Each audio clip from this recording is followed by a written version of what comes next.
Assalamualaikum warahmatullahi wabarakatuh. Perkenalkan, nama saya Muhammad Rafiq Kartika dengan NIM G00250966 kelompok B4. Di sini saya akan menjelaskan inhal anatomi blok 2.1. Yang pertama, soal inhal, seorang perempuan berusia 25 tahun baru saja menikah sekitar 3 bulan yang lalu. Sejak awal pernikahan, keduanya memiliki keinginan kuat untuk segera memiliki keturunan.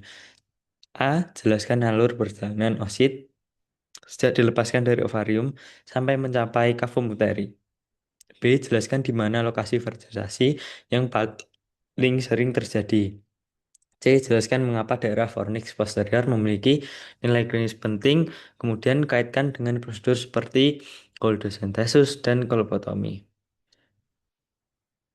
Yang pertama, proses perjalanan oosit dimulai dari ovulasi, yaitu saat oosit sekunder dilepaskan dari folikel digraft di ovarium akibat lonjakan hormon LH.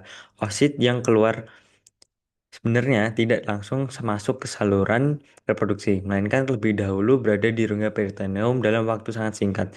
Di dekat ovarium terdapat ujung dari tuba uterina yang disebut infundibulum yang memiliki struktur seperti jari-jari bernama fimbriae.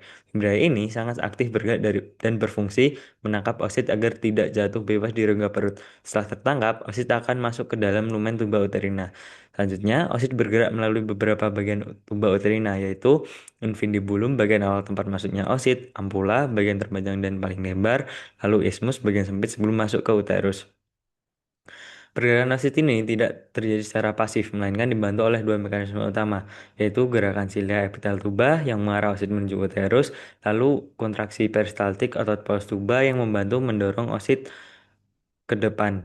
Jika tidak terjadi fertilisasi, oosit biasanya hanya bertahan sekitar 24 jam, lalu akan mengalami degenerasi. Namun jika terjadi fertilisasi, oosit yang telah diubah zigot akan terus bergerak menuju kavum uteri dalam waktu sekitar 3 sampai 5 hari sambil mengalami pembelahan sel atau cleavage. Tiba di uterus, embrio akan mengalami proses implantasi pada endometrium.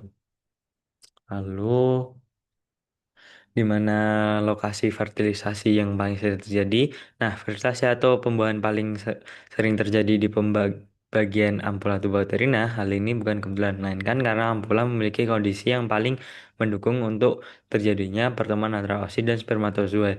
Beberapa alasan mengapa ampula menjadi lokasi utama fertilisasi, yaitu diameter lumayan lebih luas sehingga memudahkan pergerakan dan interaksi gamet, lingkungan biokimia yang optimal termasuk pH dan sekresi cairan yang mendukung kelangsungan hidup sperma dan oosit. Waktu yang sinkron, karena sperma yang masuk melalui vagina, serviks, uterus, lalu ke tuba uterina biasanya mencapai ampula pada waktu yang hampir bersamaan dengan oosit setelah ovulasi.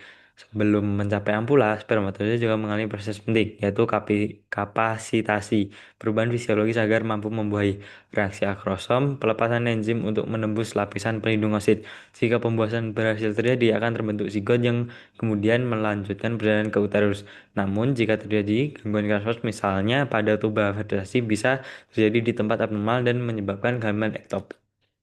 Selanjutnya, mengapa nilai klinis penting fornix posterior dan kaitannya dengan prosedur. Fornix posterior adalah bagian terdalam dari vagina yang terletak di belakang serviks. Secara anatomi, bagian ini memiliki hubungan yang sangat dekat dengan ruang di dalam rongga peritoneum yang disebut Rhizosphere pouch atau cavum Douglas, yaitu titik terendah dari rongga peritoneum pada wanita dalam posisi berdiri. Karena posisinya yang sangat dekat ini, fornix posterior memiliki nilai klinis yang sangat penting, terutama dalam diagnosis dan tindakan medis. Itu ada signifikasi klinis. Kavum Douglas sering menjadi tempat berkumpulnya cairan patologis seperti darah misalnya pada ruptur kehamilan ektopik, nanah pada infeksi pelvis, lalu yang terakhir ada cairan serosa atau ascites. Karena varis posterior adalah jalan terdekat ke area ini, maka dokter dapat mengaksesnya tanpa harus melakukan operasi besar. Kuldosentesis adalah prosedur memasukkan jarum melalui fornix posterior untuk mengambil cairan dari kavum Douglas. Tujuan prosedur ini antara lain mendiagnosis kehamilan ektopik ruptur ditandai adanya darah dalam rongga peritoneum, mendeteksi infeksi atau abses pelvis, mulai adanya cairan abnormal di rongga peritoneum. Nah, Prosedur ini relatif cepat dan minimal invasif, tapi harus dilakukan dengan hati-hati karena risiko melukai organ di sekitarnya.